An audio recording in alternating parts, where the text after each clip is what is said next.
नमो नमः।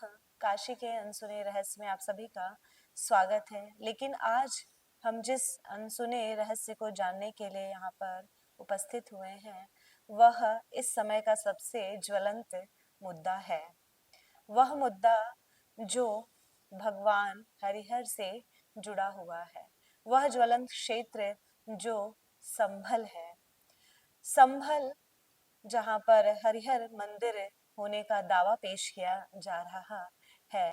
इस संभल क्षेत्र के बारे में विषय में दो पक्ष दिखलाई पड़ते हैं, एक ऐतिहासिक और दूसरा पौराणिक है। संभल क्षेत्र जो हरिहर भगवान के लिए प्रसिद्ध है, जिसके दो पक्ष हैं और बड़ा ही दिव्य यह क्षेत्र है जहाँ पर हरिहर शब्द जुड़ जाता है। हरिहर वह एक ऐसा शब्द है जो विवादों के द्वारा ही इनकी उत्पत्ति हुई, अर्थात विवादों के कारण ही, विवादों के समाधान को करने के लिए ही भगवान ने हरिहर अवतार लिया था। तो आइए हम सबसे पहले जानते हैं ऐतिहासिक पक्ष क्या है। ऐतिहासिक पक्ष में संभल क्षेत्र और हरिहर मंदिर को कहा जाता है कि पृथ्वीराज चौहान ने इसका निर्माण किया था और बहुत सारे इसके और भी प्राचीन राजाओं ने उस मंदिर या वहां पर मंदिर क्षेत्र का संवर्धन किया, निर्माण कराया और वहां पर वह सभी कार्य, पूजन पद्धति इत्यादि सुसंपन्न होते रहे हैं। बहुत सारे इतिहासकारों ने इसके नाम को लेकर भी अपने बातें कही हैं कि यह संभल क्षेत्र नहीं था, पहले यह संबकल नाम से विख्यात था। एक अंग्रेज शासक ने, साहित्यकार ने इसे संबकल नाम दिया था। दूसरी दृष्टि पर हम आते हैं, क्योंकि ऐतिहासिक तो आपने बहुत कुछ सुना होगा, लेकिन इसकी पौराणिक दृष्टि क्या है, इसकी पौराणिक मान्यता क्या रही है। तो सबसे पहले क्षेत्र के विषय में आते हैं। संभल क्षेत्र, जी हाँ, संभल क्षेत्र का या संभल क्षेत्र और हरिहर मंदिर के बारे में हम चलते हैं, पुराणों की ओर अपना रुख करते हैं। पुराणों के वातायन से हम उस संभल क्षेत्र को जानते हैं। हाँ, सबसे पहले भविष्य पुराण में संभल क्षेत्र का नाम आता है और वह नाम कब आता है, जब देवता कली से त्रस्त हो गए थे, कली के प्रभाव से त्रस्त हो गए थे। हाँ, कली जिसके बारे में हम सभी ये कहते हैं कि हम सभी इस कलयुग के वासी हैं, हम सभी इस कलयुग के जन हैं और कलयुग का प्रभाव तो हम सभी पर है। क्या आप जानते हैं कि कलयुग कौन है? कलयुग राजा बलि के मित्र हैं। हाँ, वही राजा बलि जिन्हें वामन भगवान ने पाताल का राजा बनाया था, किंतु अपने साम्राज्य का विस्तार करने के लिए राजा बलि ने वामन जी से मांगा एक वरदान। आप सभी शायद यह नहीं जानते होंगे, किंतु भविष्य पुराण में यह विस्तार से वर्णन मिलता है। वहां पर कहा गया है कि अपने साम्राज्य का विस्तार पाताल के अतिरिक्त पृथ्वी पर करने के लिए राजा बलि ने एक सहायक के रूप में मांगा था। वह ही कली है जो उनके मित्र बन गए और इस पृथ्वी पर कली का प्रभाव भी बढ़ता गया। दूसरा, सृष्टि के प्रारंभ में जब 4 युगों की कल्पना की गई तो उस समय भी कहते हैं कि सत और असत, अंधकार और प्रकाश, यह दोनों संयुक्त ही हैं, अलग अलग नहीं हैं। तो चारों युग में उस अंधकार को चौथा कलियुग का नाम दिया गया, कलियुग में स्थान दिया गया। तो कली अपने प्रभाव का विस्तार कलयुग में करने लगा, लेकिन देवता जो त्रस्त हो गए कलयुग के चतुर्थ चरण में, वह ब्रह्मा जी के पास त्राहिमाम करते हुए पहुंचे कि अब कलयुग के इस प्रभाव को हम सभी सहन नहीं कर पा रहे हैं, इसका कोई उपाय करिए। तो ब्रह्मा जी ने उन सभी देवताओं को लेकर के वह भगवान विष्णु के लोक जाते हैं, वहां पर उनकी स्तुति करते हैं, भगवान विष्णु से आर्त प्रार्थना करते हैं कि हमें इस कलयुग के प्रभाव से बचाइए, हम सभी अब नहीं रह पा रहे हैं और चतुर्थ चरण आ गया है, आपका अवतार होना अनिवार्य है, आवश्यक हो गया है इस पृथ्वी माँ के रक्षण के लिए। तब भगवान विष्णु उन्हें कहते हैं कि मैं अवतार लूंगा, और उसी प्रसंग में वे कहते हैं कि मैं संभल नामक क्षेत्र में विष्णु यश नामक जो व्यक्ति है, वहां पर किसी जाति का वर्णन नहीं किया गया है, मात्र व्यक्ति शब्द दिया हुआ है कि विष्णु यशस के घर वह जन्म लेंगे और वहां पर वह हरि नाम कीर्तन को आगे बढ़ाएंगे।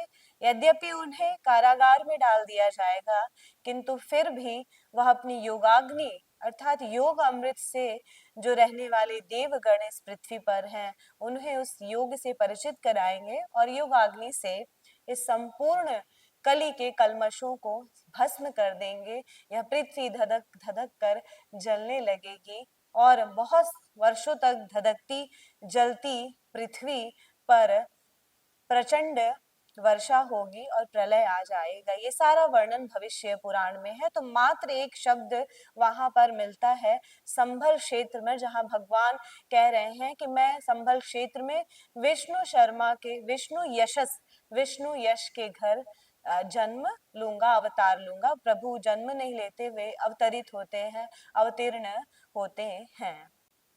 श्रीमद् भागवत महापुराण में संभल क्षेत्र के विषय में तो वर्णन नहीं मिलता, किंतु भविष्य पुराण में संभल क्षेत्र में विष्णु यशस नामक जो व्यक्ति हैं, जिनके घर भगवान अवतार लेंगे, उन विष्णु यश का नाम मिलता है कि जनिता विष्णु यशसो नाम कलकिर जगत पति है, अर्थात भगवान कल की अवतार लेंगे विष्णु यश नामक व्यक्ति के घर में।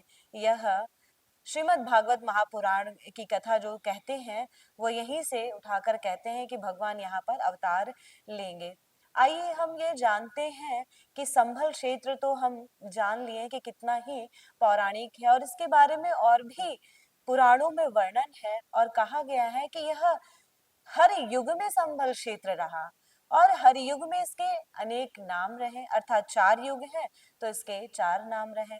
सत्य युग में यह सत्यव्रत नाम से, त्रेता युग में यह महतगिरी नाम से, तथा द्वापर में यह पिंगल नाम से और कलयुग में संभल नाम से प्रसिद्ध है। यहाँ पर अनेकों तीर्थों का वर्णन है, कुओं का वर्णन है, साथ ही यह भी वर्णन मिलता है कि इसके पूर्व के भाग में चंद्रशेखर हैं, उत्तर के भाग में भुवनेश्वर हैं तथा दक्षिण के भाग में हरेश्वर हैं। वही हरिहर भगवान की कथा पुनः यहाँ उपस्थित हो जाती है। हालांकि मेरे विचार से पृथ्वीराज चौहान या अन्य राजाओं ने यहाँ का इसलिए भी विकास किया होगा कि हरिहर जो शब्द है वह अपने आप में मतभेद को सुलझाने वाले प्रतीक के रूप में हमारे समक्ष उपस्थित होता है, इसलिए भी हरिहर मंदिर विशेष है। वह 2 पक्षों में विशेष है। एक तो मतभेद, हमें आपस में मतभेद नहीं रखना चाहिए क्योंकि सभी मानव एक समान है। अनादिकाल से यह हरिहर भगवान की उपासना इसलिए भी की जा रही है। दूसरा है द्वैत और अद्वैत का वर्णन। आध्यात्मिक दृष्टि से जीव और परमात्मा में जब द्वैत का भान रहता है तो उसकी यात्रा अनवरत चलती रहती है, किंतु जब वह अद्वैत हो जाता है तो उसकी वह यात्रा, वह अद्वैत उस ईश्वर से संयुक्त हो जाता है, द्वैत हो जाता है, तो वही उसकी यात्रा का अंतिम सोपान हो जाता है।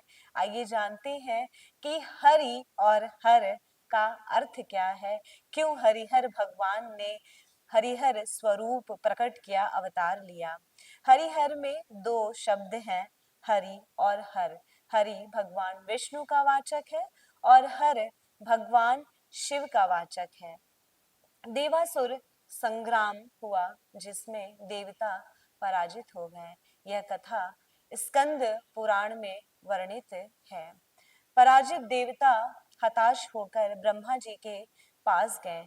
उन देवताओं में कोई विष्णु भक्त रहा तो कोई शिव भक्त था।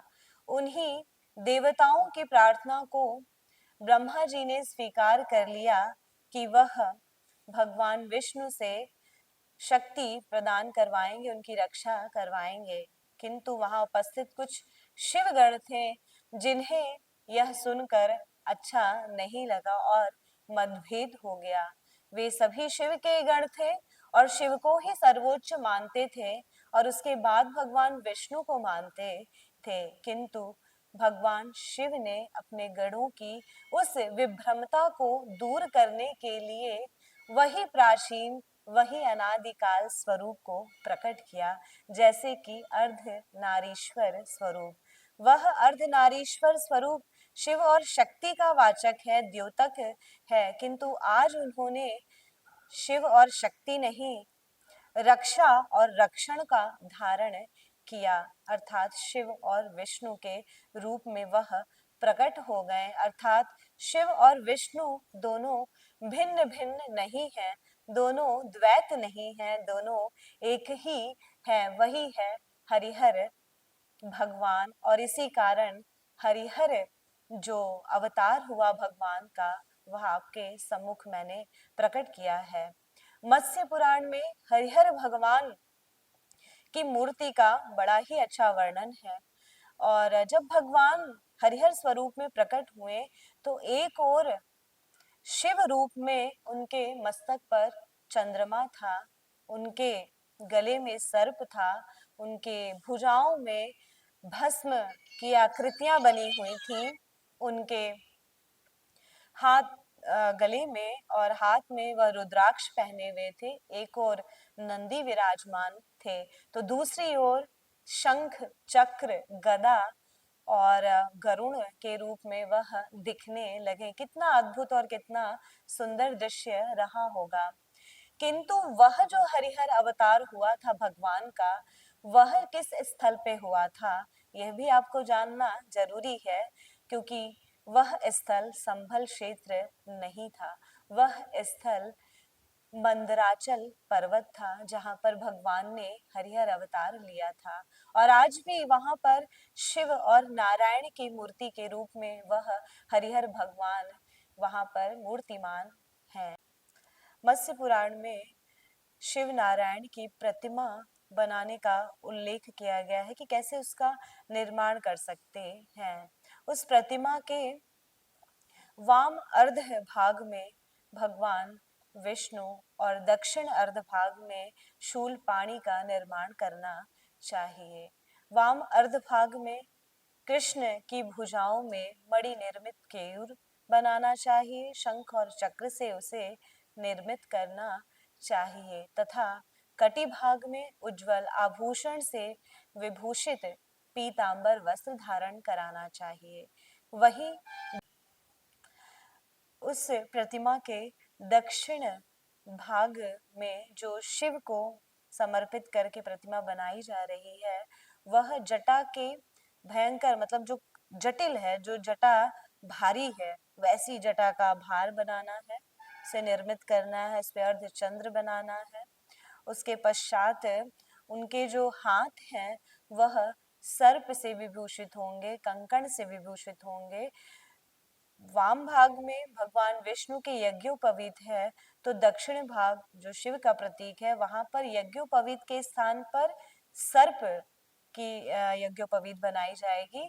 और हाथों में, दक्षिण हाथों में वरद हस्त के साथ ही त्रिशूल, सुंदर त्रिशूल स्थापित किया जाएगा।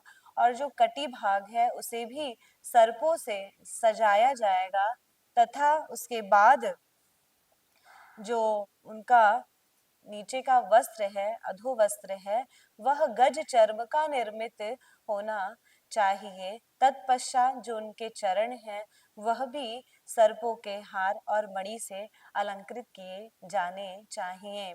इस प्रकार शिव और विष्णु जो हरिहर के रूप में प्रसिद्ध हुए, हरिहर के रूप में अवतार लिए, जिसका एकमात्र उद्देश्य था मानव के हृदय में विद्यमान जो संशय है, जो मतभेद है, विभिन्न मतों को लेकर के, धर्म जाति को लेकर के, उन सभी धर्म और जाति से परे यह मानव है और मानव में एकता के भाव को विकसित करने के लिए ही हरिहर भगवान का अवतार हुआ। साथ ही जीवात्मा को अपनी यात्रा करने की ओर भी जीव और ब्रह्मैक्य जो सिद्धांत है कि ब्रह्म ही सब कुछ है, अद्वैतवाद का जो सिद्धांत है वह हम इस हरिहर अवतार से जानते हैं। तो आप सभी को हरिहर भगवान के इस अनसुने रहस्य से आप सभी परिचित हो। आप सभी उस हरिहर भगवान के अवतार का जो मुख्य उद्देश्य है कि सदाचार की भावना, भाईचारे की भावना, उसको हम सभी साथ लेकर चले और जीव की जो आध्यात्मिक यात्रा है वह भी भली भांति सुसंपन्न होवे। हरिहर भगवान की इस कथा के साथ आप सभी को नमस्ते, प्रणाम, कोटि कोटि नमन।